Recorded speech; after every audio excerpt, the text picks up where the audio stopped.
Psychedelics Today. This is Joe Moore with Kyle Buller. Today on the show we have Emanuel Sferios. Emanuel, thank you for joining us. Oh, you're welcome. Thanks for having me. Really excited to have you back. It's been, roughly a year that you were on talking about the documentary you're working on. But now you have a new, also exciting project, Drug Positive. Right. What's the third word? Drug Positive, or the Drug Positive Podcast. Perfect. Drug Positive Podcast. I love it. As soon as I saw the name, I said, okay, perfect. This is a whole meme that's underdeveloped right now. Yeah, it was perfect. I have to credit my wife for coming up with it. I think she was actually on LSD when she came up with it too, but it's so perfect. It's got like double entendres, right? It could mean, testing positive on a drug test, right? Or something like that. But really, it was about the parallel with the sex positive movement. Sex positive movement was really a harm reduction movement that realized they needed to talk about safe sex in a positive way. So the memes and the advertisements showed sexy people using condoms, etc. And I realized, that's what I've been doing with Dance Safe forever with drugs, right? Recognizing the benefits, not being so doom and gloom, about it. Like, if you just tell people the risks without the benefits and frame everything like, be careful because you could die if this happens, if that happens, you're not going to change behaviors as well as if you frame it in a positive way. The idea is to create a positive drug culture, so one that takes a responsibility and health and safety into account. So a drug positive movement, that's really the inspiration behind the podcast, is to help launch a movement, help shape and move forward a harm reduction, which really ought to be focused on a positive, healthy drug culture, creating a healthy drug culture. Right. So I guess to catch people up, you are the founder of Dance Safe. Did it have a different name when you started it up? Well, yeah, because they didn't have the name Dance Safe originally. When I first started it in 1998, it was just called the Ecstasy Harm Reduction Project. And it was actually hosted, I bought the domain harmreduction.net. And you can use the Wayback Machine online to go and see like the original Ecstasy Harm Reduction Project website. But then I think it was pretty soon after that, like around February 99, when we came up with the name Dance Safe. And that really was modeled off of Rave Safe in South Africa. There was an organization in South Africa. I got in contact with the guy somehow because they weren't doing drug checking or pill testing. They were just doing the educational stuff. And I was like, well, I can't name it Rave Safe. Such a good name. So I just kind of changed it to Dance Safe. But now I'm really glad that I did that because it's more general, right? That raves are kind of, there's still official raves now, but people that go to festivals and people that use psychedelics at festivals to dance don't necessarily call themselves ravers anymore. So it stood the test of time, the name. Yeah, it's an interesting thing. I've been observing Dance Safe for years now, and it's just interesting to see that festival vibe is the thing that's been selected. But I think it makes a lot of sense. Like, those are the people who are spending the most time recreating and need the most time. Right. Well, that's how we got our beginnings, right? Going to the places where people are using ecstasy to help them test their drugs. That was my original motivation. All the rest of what Dance Safe incorporates, peer-based drug education, information on, safer sex, protecting your hearing, getting home safely, consent issues, all of the other sort of health and safety issues around the rave culture came afterwards. I was actually not a raver when I started Dance Safe. I'd never been to a rave. I was just trying to kind of further the cause of harm reduction by starting up pill testing programs. And I just went to where I knew the people were who used ecstasy. And then, when I was there, the volunteers that joined it all, kind of helped shape its direction. So now festivals are kind of the same thing. Like, we have chapters around the country that the primary activity they do is go out to events. That's either local events, raves or nightclubs in their town, or festivals that happen, and set up booths. So that's kind of what Dance Safe's all about. Great. So with your podcast, it seems like you've just put a podcast out today. We're recording on the 16th of August, with a great name, Rolling with Noriega. Yeah, well, that's because I found out from Torsten Passy, an MDMA historian, that Michael Clegg, who is, the most famous first recreational MDMA manufacturer and distributor, right? He kind of angered the therapists who were trying to keep it underground to avoid a crackdown by manufacturing and distributing millions and millions of pills, particularly in Dallas, which is why the Stark Club became sort of the epicenter of recreational ecstasy. So that was all Michael Clegg's work. And when MDMA got banned, he didn't want to stop, right? He was making millions. So he first went to the Netherlands, and then he went to Mexico, and the DEA put pressure on him there, and they were going to move to Brazil. But before they did that, he met someone who knew Noriega. So his whole crew, he and his crew went to Panama and dosed Noriega with MDMA. They did MDMA together.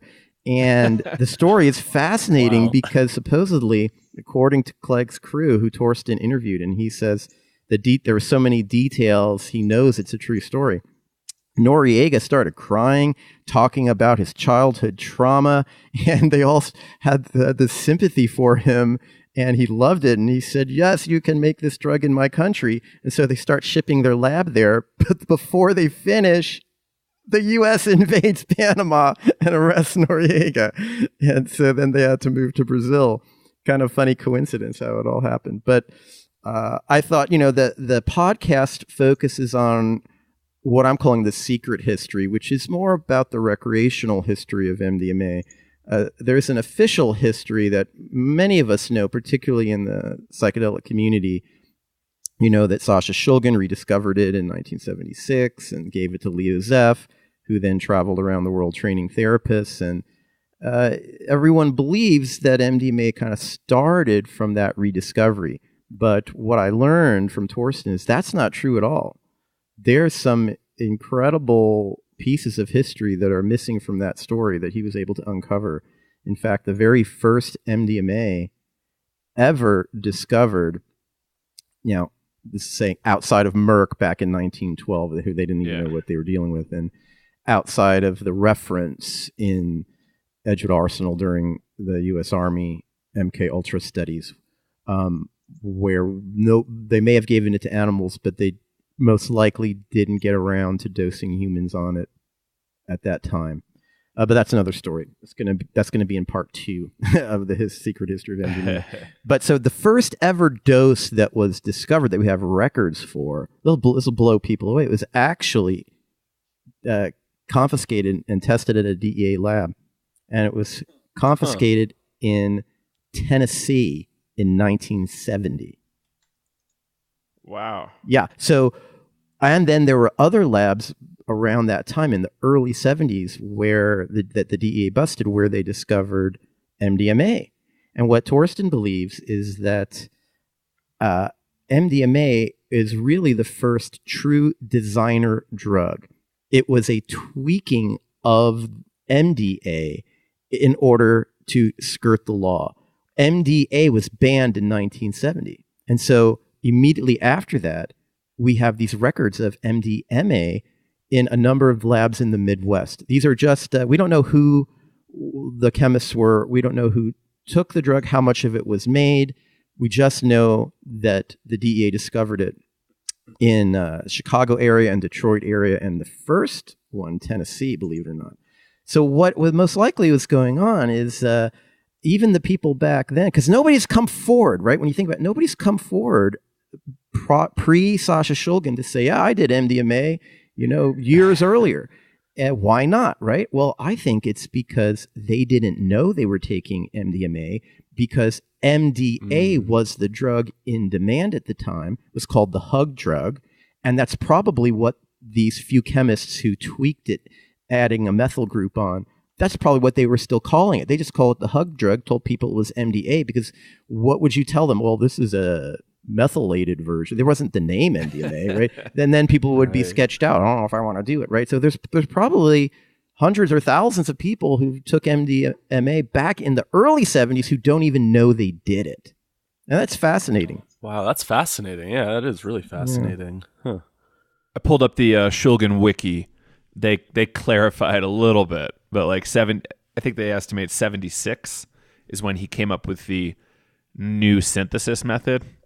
But yeah, that's about all they're really saying. Yeah, well, wait for part 2. I'll give. I don't know when you're going to air this, but when I get back from Burning Man in about 3 weeks, we're going to air part 2 of the Secret History of MDMA, because I actually tracked down and interviewed the first person that we know of ever to take MDMA. That means the first person outside of these people in the Midwest in the early 70s who may not even know they took MDMA. The person who got Sasha Shulgin to first synthesize it and took it a year before Sasha did. Oh, and cool. It kind of rewrites MDMA's history, because this happened in 1975. So Sasha first made MDMA in a UC Berkeley laboratory with a student of his in 1975, and took the jar home and gave 2 doses to this student who did it in the fall of 75 and then reports back to Sasha. Fascinating story. And anyway, that's going to be the focus of part 2. I can't wait. We'll have to get the historian on our show as well. His name's Torsten. Yeah, Dr. Torsten Passy. Yeah, he's coming out with a book on the history of MDMA. He's been writing it as long as I've been making this film. I met with him when we first were beginning our respective projects, and he's probably going to beat me to the punch, because he's supposedly publishing his book in January of 2019. So I see that you went ahead and made a manifesto. Oh, the Drug User Manifesto. Yeah, that was our opening podcast. We're calling it episode 0.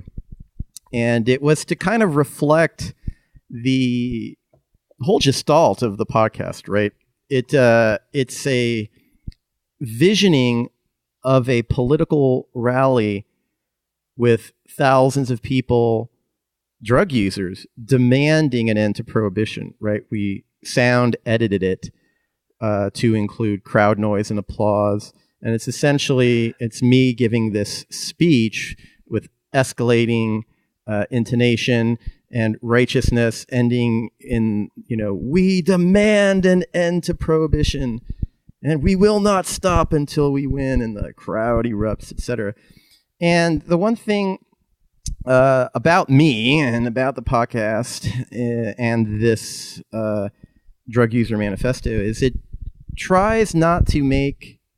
I think my microphone is shaking here. I'm going to say that again. You can edit it. It tries not to make artificial distinctions between drugs. Right. I open up by talking about how human beings have used psychoactive drugs since the beginning of history, prior to history, right? From the opium poppy to stimulating plants and shrubs to the psychedelics. And that prohibition has banned all of these things except for, coffee and tobacco and alcohol, right? Just enough to allow us the stimulation to work ourselves to death in a capitalist society, and then alcohol so that we can relax when we get home from work, right? They allow us those things, but all the rest they've banned. And how we need to fight to reclaim our birthright to utilize these substances. And so, while there's an emphasis on psychedelics, because I'm a psychedelic user on the show isn't only about psychedelics. For example, our episode 2, or is it 3? Our episode 3 is about the fentanyl crisis. And fortunately, that hasn't infiltrated the psychedelic supply chain yet. But let's hope it never does. Right. But that's very important, right? 60,000 people now are dying, like 20 times greater than it's ever been. They call it an overdose crisis, but it's really a poisoning crisis. So episode 3 begins, we don't have an overdose crisis, we have a poison drug supply.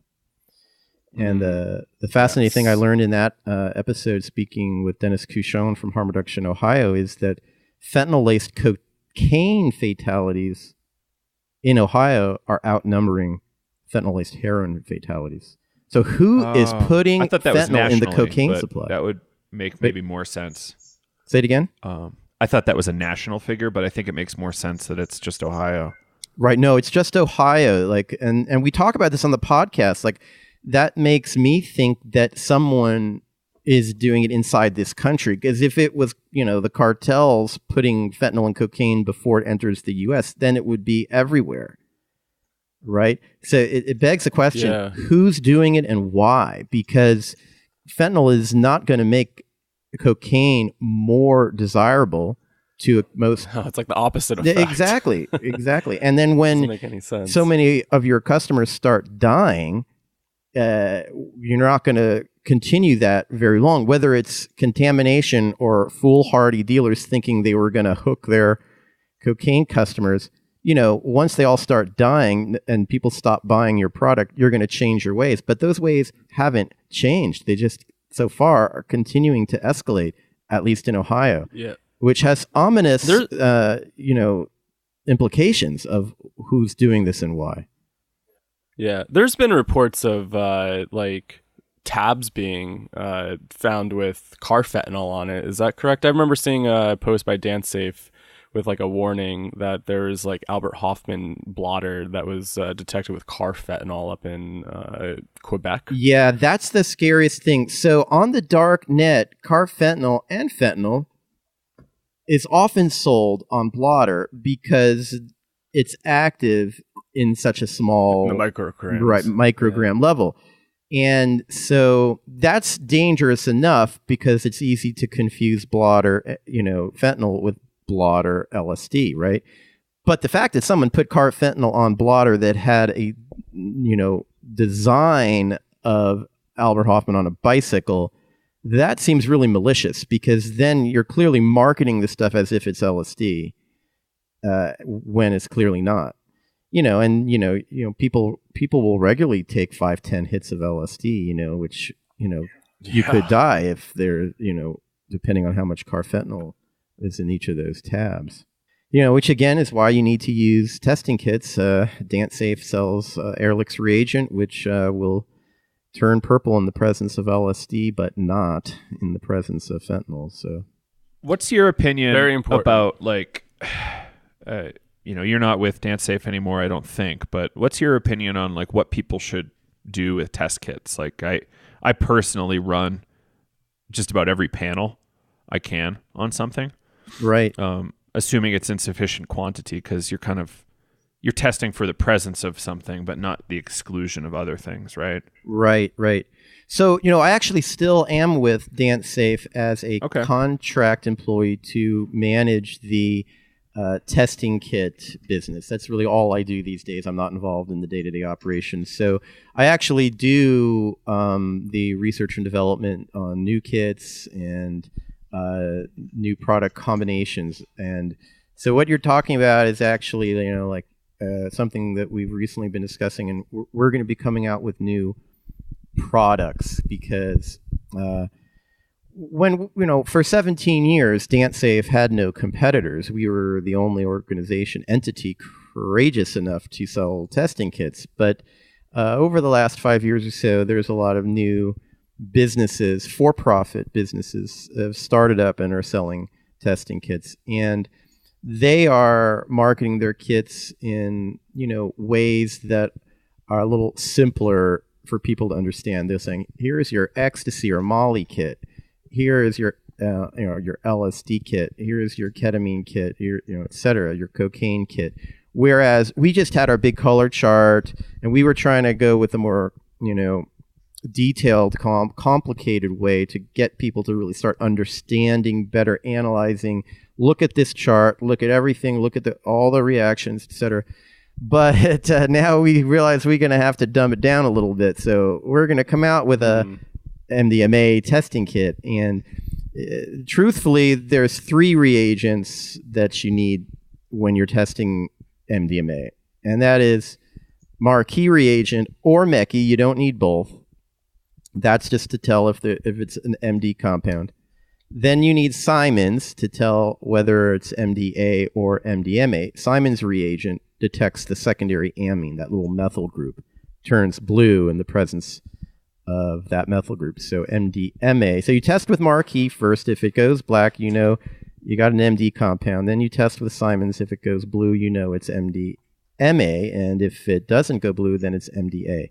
Then you need Frody reagent, because the only 2 drugs that we know of that react similarly enough with marquee reagent to MDMA is 5-APB and 6-APB. And so Frody reagent will tell you whether or not you have the imposter 5-APB or 6-APB rather than an MD compound. So marquee, Frody, and Simon's, or MECI, Frody, and Simon's are the 3. So we're going to come out with a product soon on the DanceSafe site that will be, these 3 kits just at a discount.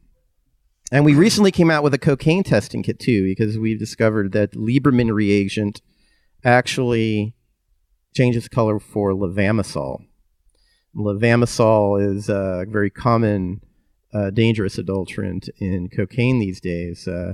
It wears down your immune system. And the reason they put it in cocaine, it's a deworming agent in veterinary practice. And the reason they put it in cocaine is because it doesn't cook away when you're making crack. And so if you cook your cocaine into crack, it appears that you've got a pure product, whereas all the other cuts they put in, they will boil off, right? So there is even levamisole in crack. So I don't think we've ever talked about 5 or 6 APB on the show at all before. Can you just speak briefly to what they are? Benzofury is one of the street names. I think they're very similar to the cathinones in the sense that they're probably broad-based monoamine reuptake inhibitors, stimulants. I have heard mixed reports on 5 or 6 APB. You, of course, can go to Arrowwood and read trip reports about it.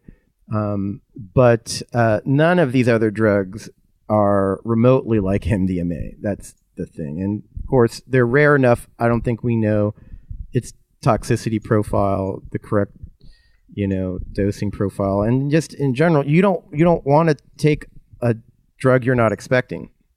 Yes. So, fortunately, it's fairly rare, right? But better safe than sorry, because it does react similarly to marquee and MECI reagent as MDMA, so it could fool the testing kits. Right. I always want to know what I'm eating. Yeah, of course. Hopefully other people also do. So, I did have a friend at one point tell me that he wasn't going to take MDMA again until 6-APB was illegal or difficult to obtain. It's like, that's a fascinating statement. Had me because he accidentally got it one time, and knowingly, though. Yeah. That's interesting. It was first synthesized by David Nichols as an alternative to MDMA. Oh, that's a fascinating topic, right? I like this. Dave Nichols is one of a handful of researchers trying to find, quote, an alternative to MDMA. One that, maybe has a lower neurotoxicity profile, but also a lower, they claim, a lower abuse potential profile, right? And that, to me, that always just rang...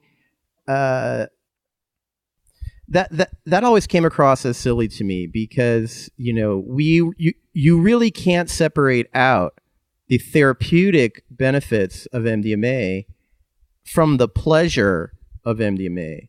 We confuse in our society happiness, stress relief, pleasure. Those things are all very similar, if not the same, right?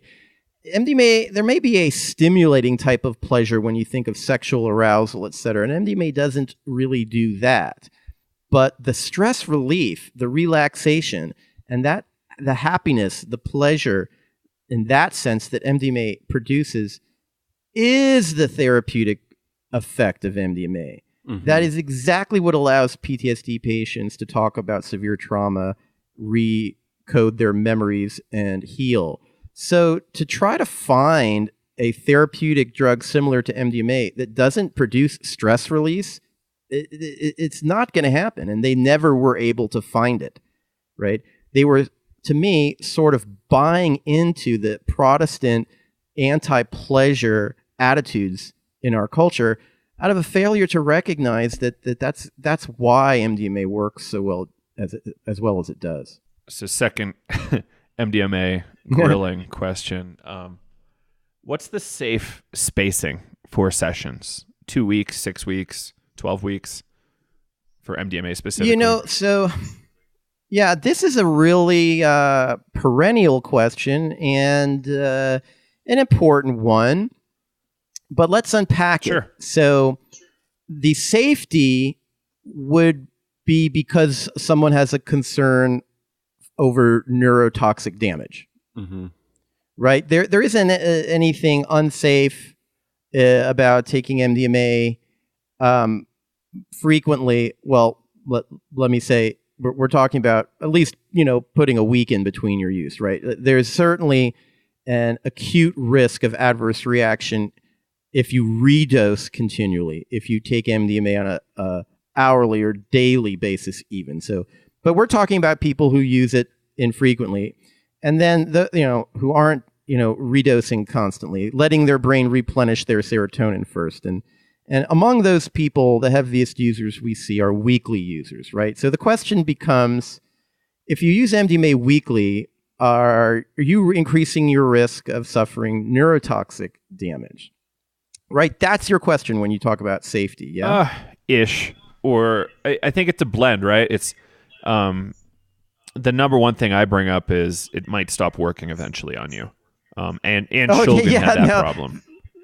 Yeah, that's what I was going to bring up. The biggest risk actually isn't in any type of cognitive impairment, because there have been 0 studies, even in the heaviest MDMA users. We're talking people who have taken thousands of pills in their life. There have been 0 studies showing any cognitive impairments whatsoever. 0. Now, don't confuse that with a couple of studies that showed statistical but minor differences in cognitive tasks compared to controls. But those studies did not show impairments because everyone fell within the range of normalcy. It was just that the individuals that were in the MDMA group, who were in a poly drug abusing lifestyle, currently using MDMA and other drugs, compared to the graduate students at the university where the study was happening, scored lower on verbal memory tests. So these studies, which are so highly flawed, because they don't, for many reasons, number one, they don't require the MDMA users to have abstained for more than a couple of weeks, and two, they're not comparing them with controls that are in the same lifestyle as they're in. And so, sure, if you're in a partying lifestyle, you may, and are not in an academic lifestyle, you might score lower on certain tests, but that has nothing to do with MDMA's ostensible neurotoxicity. Right. So I've always thought that the neurotoxic question is blown out of proportion. I've always thought that the neurotoxicity issue is blown out of proportion. I think the only real effect of MDMA's neurotoxicity is the inability to feel MDMA as strongly in the future. It seems to be a universal phenomenon that the more you take it, the less effect it has. And if you take it enough, you may not feel much at all again. So, do you know why that is? Do you think the brain and just the neurotransmitters get used to it, or it just changes over time? Oh, I think it's neurotoxicity. I think it's the destruction of serotonin axons, because if it was a down regulation mechanism, a adaptation that happens with all drugs where you build up a tolerance if you use it too much, then that should correct itself within a short period of time, months at most. But people who have taken larger and frequent doses of MDMA and who experience this tolerance effect claim that it lasts for years. And I'm one of them. I took MDMA too often in my younger years, and I remember, God, it just wasn't worth it anymore, right?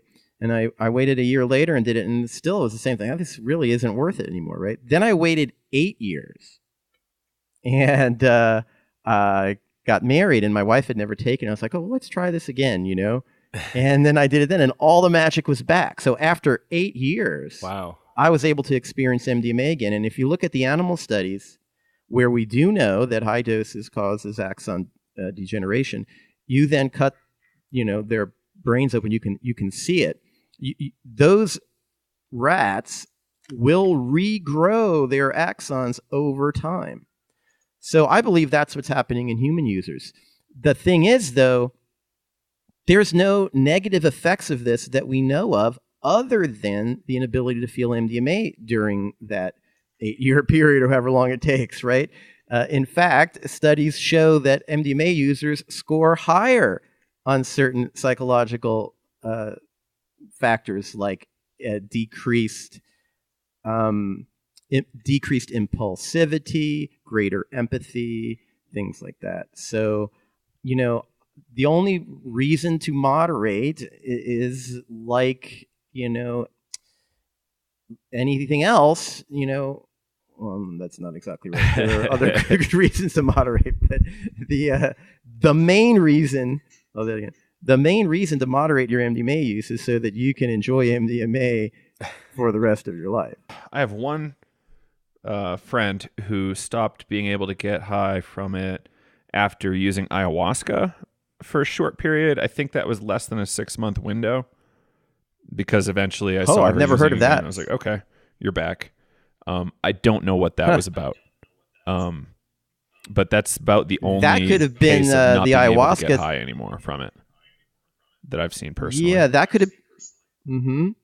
That could have been the ayahuasca telling him something about himself and how he interprets getting high on MDMA. And I don't think there's a pharmacological reason why ayahuasca would inhibit MDMA's effects, but depending on his motivations and his interpretation of his MDMA use, maybe he needed to stop for a while, and maybe ayahuasca was telling him that.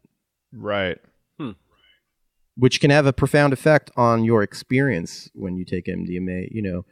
Ayahuasca is a very powerful teacher in that way. So we talked to Zach Leary, asked him the kind of dosing regularity question, or it came up in our conversation at least, and his comment was 2 to 3 times a year.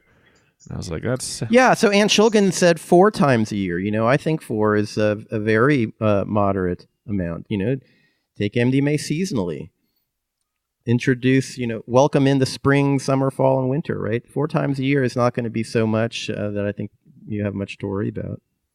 2 to 3, even better, right? That's the thing. Everyone's got to decide on their own, but, less is more is the Dance Safe motto when it comes to MDMA. More is not better. Right.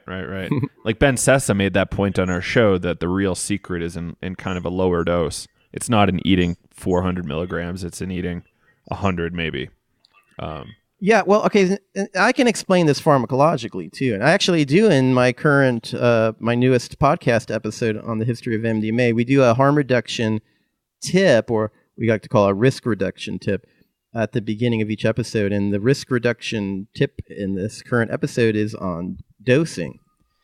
And what I say, and just because you hear it here doesn't mean you don't have to listen to my episode. You should definitely listen to both. What I say is that, MDMA has a threshold and a ceiling effect. It's very different from most other drugs in that way. Most of the common drugs, whether it's alcohol, cannabis, cocaine, opiates, you take a little bit, you get a little bit high. You take a lot, you get a lot high. And there's a huge range there. And when you come down, you can take more and get high again. Well, this is not the case with MDMA. There's a threshold dose and a ceiling dose. And this is because MDMA just simply releases the serotonin that your brain already has stored, and you only have so much of it. And so the threshold, I think, comes because you need to release enough serotonin in order to saturate the amygdala. I believe that's what's really going on. This is why 50 milligrams in the MAPS studies actually made people's PTSD worse. 50 milligrams of MDMA is going to stimulate you, but it's not going to take your anxiety away, and it may, in fact, increase your anxiety. Something about serotonin receptors around the amygdala or connected to the amygdala, you need to take at least 70 in order to experience the relaxation, stress relief, and mood elevation of MDMA, and I think it's because of the amygdala. And so this is, for most people, the sweet spot is between 70 and 125 milligrams. And there's also a ceiling effect with MDMA in the sense that once you've released all your serotonin, taking more MDMA isn't going to release any more. You're not going to increase the desired effects. You're only going to increase the side effects. And that's about 180 milligrams with most people. And that's why the protocols in the MAPS studies, which were based on the therapist's experimentation, Leo Zeff, especially back in the 70s, is that you take your first dose around 125, and then you take another dose around 60, 67, something like that, about half of your first dose at the 2 to 3 hour mark. And that will extend the experience another couple of hours. So whatever your first dose is, they say you can redose one time at about the 2 to 3 hour mark at half the milligrams of your original dose, and that will extend the experience. But if you wait till you come down, you're not going to get back as high as you were the first time if you took a normal first dose, because you just don't have enough serotonin to be released. And then once it's all released, taking any more isn't going to continue to get you high. People need to know that. This is the most important thing to understand about MDMA, because most of the fatalities are heat stroke. But that's related to dose. I don't know for sure, but I don't think anyone's died from 125 milligrams or less. But it's important to discuss too. It's important to talk about why heat stroke happens on MDMA. 90% of the time, it's not a result of the pharmacological action of MDMA on the body. There are some people with pre-existing conditions who are vulnerable and sensitive. And I think some of the fatalities are related to genetic conditions and other contraindicated illnesses, pre-existing diseases. But 90% of the fatalities are simply people not paying attention to their body heat when they're out dancing. Everyone who goes out dancing in a hot nightclub or at a summer festivals has experienced getting too hot. We all have. Whether, dozens of times, wow, I'm too hot, I'm going to take a break. That happens when your body temperature, hits 100 degrees about. Certainly by 101, you start to feel sick. You're like, oh man, something's wrong. And you stop dancing and you go and you chill out, go to the chill room, get in the shade, drink some water, whatever. But when you're on MDMA, the euphoria can mask those symptoms. And so what people do is they just keep on dancing. They're having a great time. They don't know their body temperature is so high. But what happens then? It just keeps going up. And by the time it hits 105, 106, you collapse on the dance floor. You may start having seizures. Now you're in a hyperthermic, life-threatening state. And the first treatment is to get you in an ice bath. Literally, the good medical teams at these festivals, they have a dozen tubs filled with ice, and someone gets brought in, boom, you're in ice water instantly. You got to get your temperature down. So it's really just the lack of education that you need to be careful when you're feeling so good and so happy that you're not pushing yourself aerobically in a hot environment and suffering heat stroke. Right. Yeah, I remember we chatted about this last time you were on, and I found that really interesting. So yeah, even like with the higher doses, it can also kind of mess with the hypothalamus, right? So it's like the function of controlling body temperature.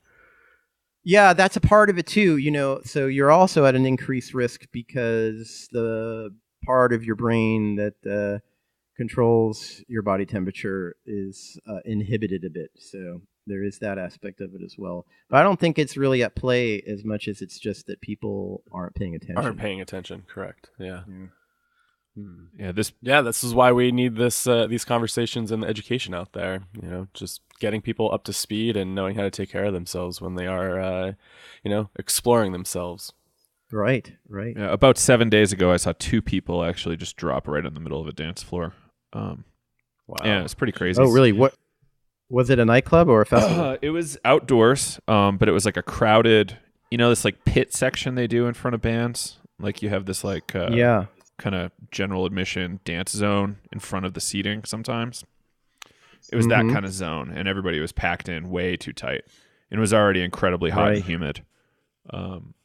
Right. And yeah, water access was minimal. There's like 1 or 2 access points to get in and out, and it was just kind of too jammed to get in and out. So I think they just got locked in and fell down. They looked okay when people picked them up, but it looked pretty rough. Right. I think odds are low they were hospitalized, but it's still not pleasant to fall over when you are having that much fun. Yeah. I had heat stroke once mowing the lawn. It was bad. I threw up. I almost passed out. Yeah. Your body temperature gets hot like that. That's bad stuff. I think I'm trying to condition myself. I'm doing a lot of sauna lately, and just trying to get my body used to it. That's different. No, that's different. Your skin might be hot, but your insides aren't getting to be 105 when you're in a sauna. Yeah, when I want to pass out and throw up, I don't know, but you're probably right. Well, maybe it did then. So, where to from here?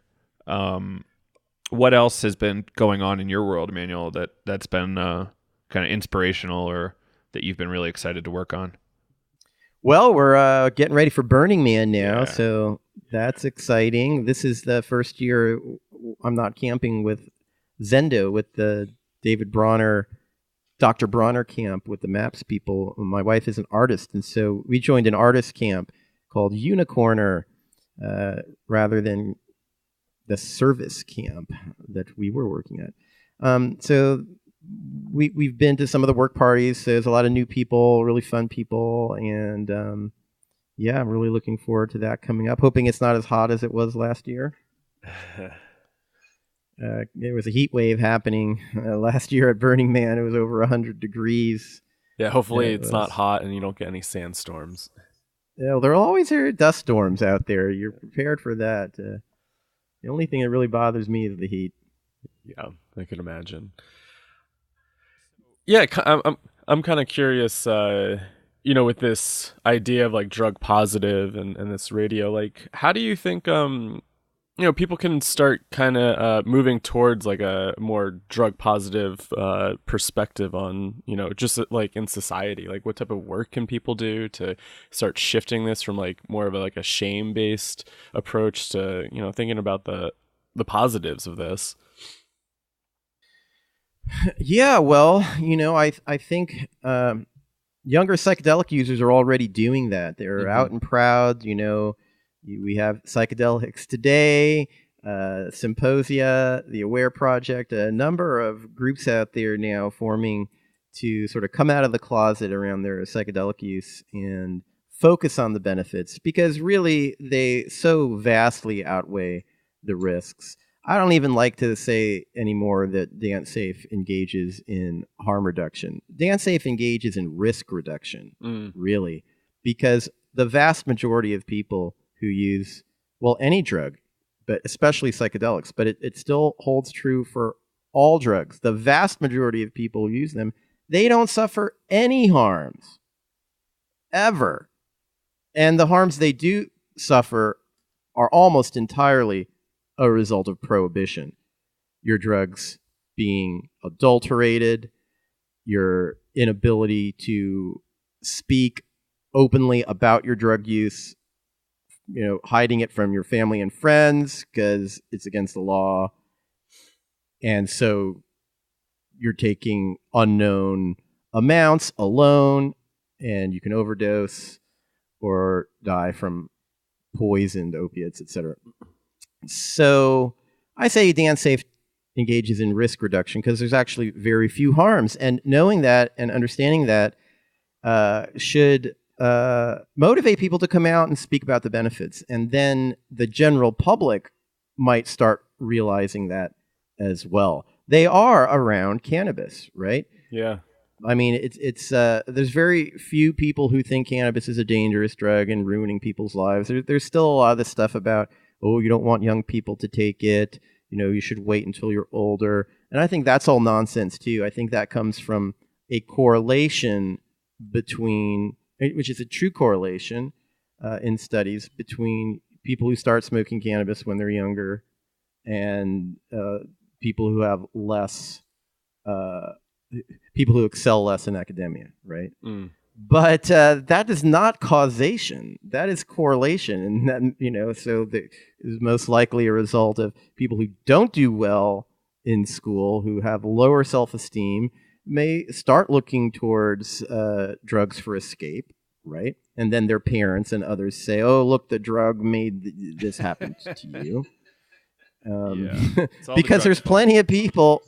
That's right. There's plenty of young people, especially, you know, who smoke cannabis and perform very, very well on it. You know, and the thing is that drugs affect people differently, and we have to realize that. You know, I'm not a cannabis smoker. I smoke very occasionally, usually only at night.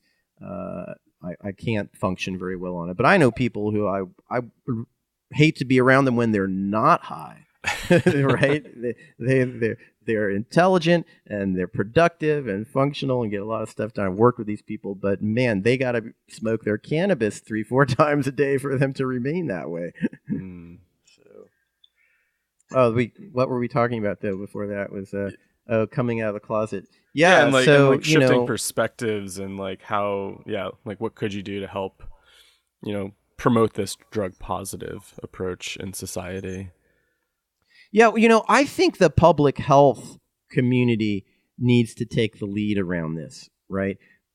What, you know, I've been told by public health professionals, I've been thanked by public health professionals for Dance Safe because they say it allows them to utilize more positive messaging. It's often hard in especially government-funded public health positions to really come out and take a drug positive approach. I don't know why it's easy for people to do it now with sex positive stuff, right? And public health does it all the time, but still there's this shame and stigma dominant approach when it comes to drugs that makes it hard for people who otherwise don't want to do it to actually be drug positive about it. So, you know, but ultimately it's got to start there. It's got to start with the people who are working with drug users.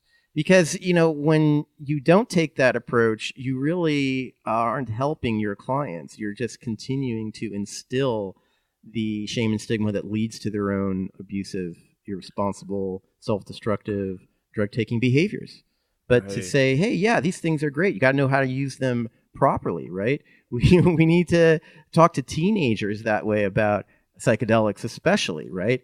You know, these are very healthy substances if used properly with the correct intention for young people. I like to say I feel privileged that I found MDMA and LSD when I was a teenager. I don't think I would be as mentally healthy if I hadn't used those drugs. Yeah, Dance Safe is actually putting together a really interesting program. When I talked to Stephanie Jones over there, they were putting together a pretty DPA. Interesting DPA. What did I say? Dance Safe. Oh, I'm sorry. Yeah, DPA. My brain's a little frazzled today. But yeah, they were putting together like a little school curriculum as like a little test pilot over in New York somewhere, kind of focusing, you know, more on like harm reduction, not like this fear mongering, like you know, if you do this, you're gonna like die. They're utilizing Charles Reese's program called Upfront that he implemented in Oakland high schools for 8 years, probably about 10 years ago now.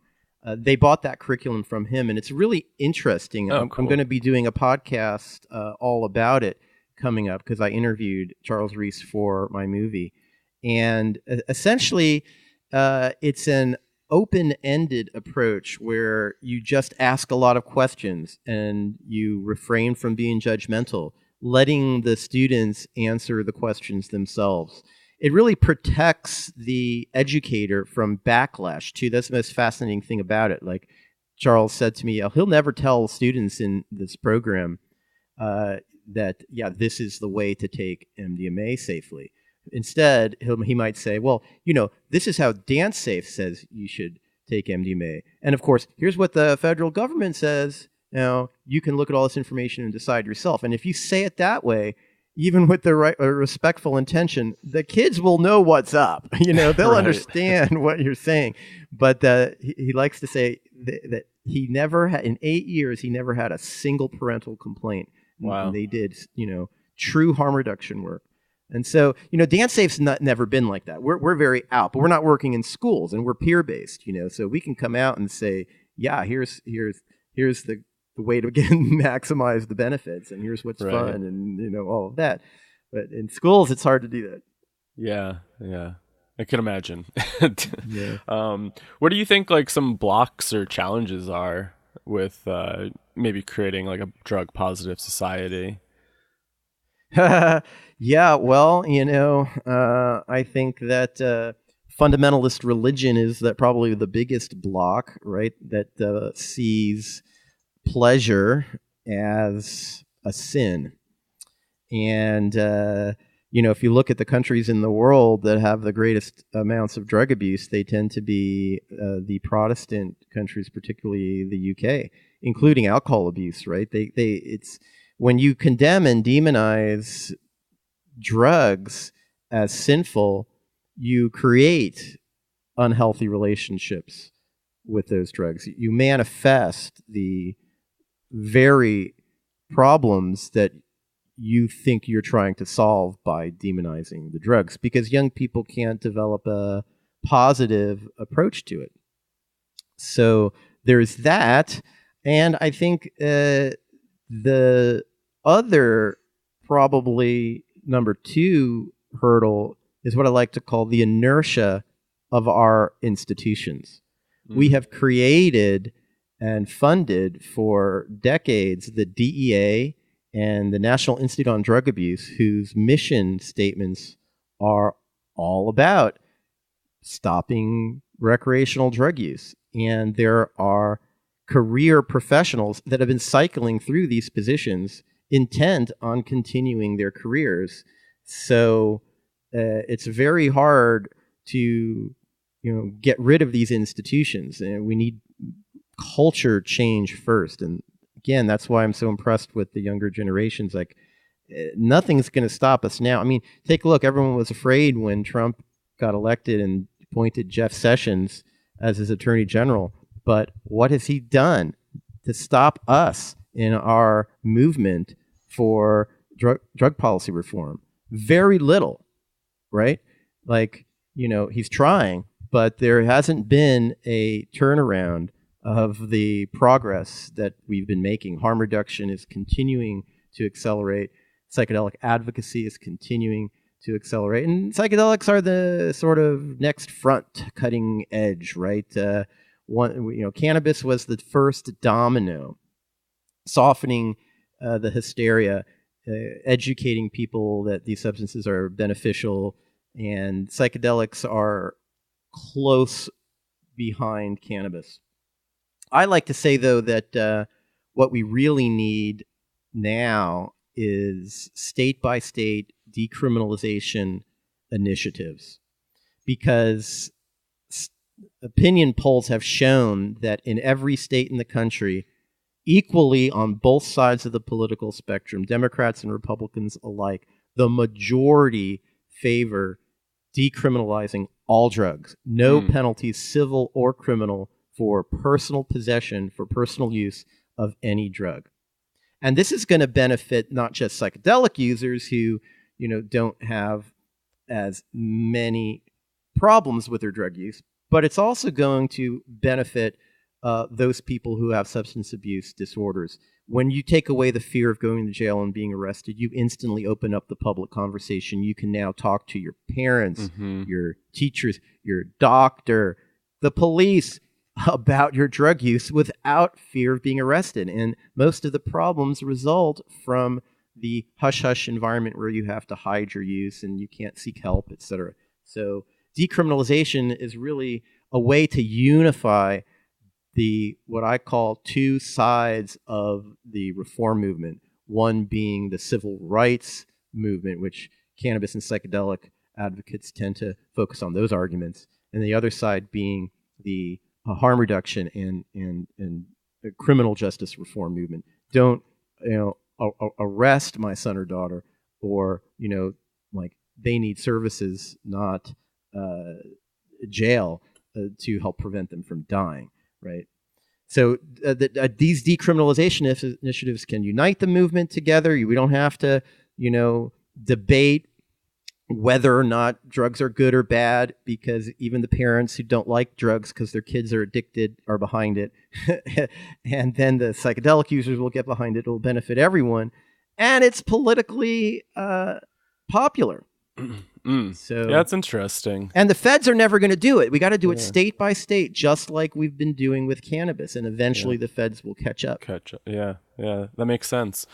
What about what's your take on the medicalization and like legalization that way? Or do you think like the decriminalization state by state is the way to go? Well, I of course am 100% fully behind MAPS's re-legalizing MDMA for medical use. That is going to help a lot of people who don't have access to good PTSD treatment. But I think even more importantly, that's going to soften public attitudes around MDMA and drugs, allowing us to proceed with broader reforms that help, many times more people. Because you got to remember, once MDMA becomes legal medically, there's still going to be a raging drug war out there, putting people in jail, arresting people, denying people access to risk reduction services and all of that. There are examples of drugs that are Schedule 2 and 3 that have medical uses, one of which is cocaine, another one is morphine and opiates, another one is methamphetamine. These drugs all have medical uses, and there's a raging drug war putting people in jail and adulterated markets and all of that. So just because MDMA gets legalized medically doesn't mean anything's going to change for the vast majority of people. But, a state that decriminalizes drugs for personal possession is going to change a lot for a lot of people. Absolutely agree. Yeah, it's interesting being in the psychedelic world because people have funny attitudes towards drugs. Even people deep in the psychedelic world have funny attitudes towards drugs, right? Like only mushrooms are good. Only ayahuasca is good. Yeah, right. Right. Glad you brought this up. We call that drug chauvinism. We're not drug chauvinists. On Drug Positive, that doesn't mean we say that all drugs are equal. Obviously, they're not. But all drugs are equal politically. And all drug users are equal in terms of whether they're worthy of respect and dignity. We don't judge people because of the drugs they use. And I've been in I'm a psychedelic user. I even have a spiritual practice that early in my life was informed by my psychedelic use. But I've never considered myself a part of the psychonaut culture. I got into this work from the political side of things. I was doing prison reform work in Oakland with families, African-American families who had male relatives in prison for life. And the injustice of that got me thinking of, well, what's the alternative? And, well, that's harm reduction, right? If we're not going to keep drugs illegal and try to stomp them out, we got to start to help people, right? So I started volunteering with Needle Exchange. And then when I discovered the Dutch government was doing ecstasy pill testing because of ecstasy's positive impact on my life, particularly as a teenager, I just said, wow, I'm going to do that here and help expand the role of harm reduction to a broader population, right? Again, I wasn't a raver. I was my motivation, even in starting Dance Safe, was political. It was about ending the drug war. So I've always come to this movement. I've always worked in this movement from that angle. And so trying to unite the psychedelic advocates with the heroin mothers, or the opiate mothers, I like to call them. There's a scene in my movie where we go to a protest in front of the White House by Moms United Against the War on Drugs. And that organization it's almost entirely women. That's another very interesting thing. We could talk about why is it mothers and not fathers who are leading this? But in any case, they all were mothers who had children who died, right? And Dee Dee Goldsmith, whose daughter died from heat stroke in a nightclub after taking MDMA, she came with us there with Dance Safe crew to this protest, and it was a great experience. Sort of merging together, the opiate moms with the Dance Safe folks, and everyone realizing we're all on the same team, and we need to unify and work together. And so again, if there's one thing that I would like to encourage listeners to your podcast is that the most effective political campaign or movement we could do for the sake of psychedelics is to unite with the opiate mothers and demand decriminalization of all drugs. That is going to have such a tremendously positive impact for the availability, the education around psychedelics, et cetera. And even if you don't really care that much, right? Well, why not? It's also going to save thousands of lives of people who are trapped in substance use disorders and their families, right? So it's amazing to me how, always the most positive change happens when we're willing to stretch our boundaries and meet and talk to people that are outside of our filter bubbles and our own communities. I remember when I first started Dance Safe, I would always call up parents. I'd find out their names whenever I saw a media report of someone who died after taking ecstasy. Back then, it was always fake ecstasy. Back in the late 90s, there was nobody. This is an interesting fact. When I was heavily involved, when I founded Dance Safe in 1998, up until 2001, I don't recall a single person who died who had actually taken real MDMA. Huh. It was always the fake pills. Now we're seeing a lot of deaths, 20 to 30 a year, around, when the toxicology reports come back and it's discovered that they only had MDMA in their system. That's an interesting question. A lot of things have changed since then. But that's a side note. What I was going to say is, so I would always call the families, the parents of, kids who died after they took MDMA. And a lot of people were skeptical that would get me anywhere, right? They're like, well, wait, you really? Aren't they going to be the most anti-drug people around? Well, no, they're not. There's nothing like losing a child to do your homework and realize what's actually going on. Yeah. And that the Partnership for Drug-Free America was courting them also, trying to get them to become spokespeople against drugs. So I learned really quickly that when you go out of your comfort zone and start speaking to people who you assume are going to be your adversaries, you often find out that they're your natural allies. That is really good advice. Yeah. And so to the degree that you're a psychedelic user and you don't want to incur upon yourself the stigma that's put upon meth users or opiate users or cocaine users, you might want to rethink that. You might want to go out of your comfort zone, talk to some of those people, talk to their families, talk to the activists doing needle exchange and harm reduction, and find ways to work together. Because telling you, it's going to benefit you as a psychedelic user more if we pass decriminalization laws than it is for you to sit there and just keep trying to promote mushrooms or your own drug of choice.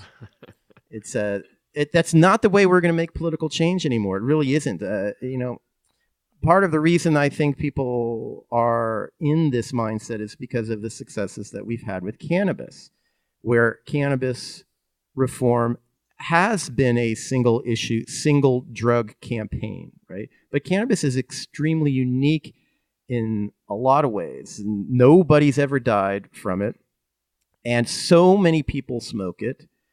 Everybody knows someone who smokes cannabis, right? But most people don't know anyone who's taken mushrooms, or they don't know that they know anyone who's taken mushrooms. That's a gigantic hurdle to come across. It's going to be really hard to convince the public to legalize, excuse me, to legalize any other specific drug. But we already know that the majority of the public favors decriminalizing all drugs. I can say that 100 times more. You never stop me from promoting that. Cool. So we're at over an hour. It's been really fun. Time flew. Any kind of links you want to put out there, or words of encouragement or anything like that? I'd like to remind people to check out our podcast, Drug Positive, at drugpositive.org, and to leave a review on iTunes. If you listen to it and you like it, leave a review there, because that helps other people see it. All right. Well, Emanuel Sferios, thanks for joining us today. Really appreciate your time. You're very welcome.